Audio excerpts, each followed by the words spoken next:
Hey, welcome back on my channel and thank you for giving lots of love to my previous one video of the Arduino project. And in this video also I will gonna show you that one more Arduino based project. It is very simplest project ever I made with the Arduino Uno microcontroller code because it's just a LED blinking. Yeah.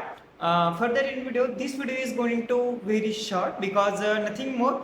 It is not very complex project, so just be with me and watch this video till the end.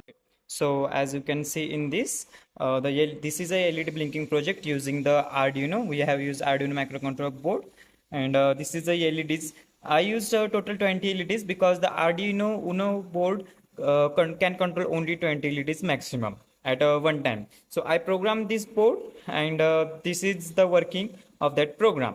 Soon I will give all the resources and the programming code in the description also.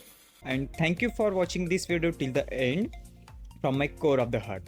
And stay happy and keep coding.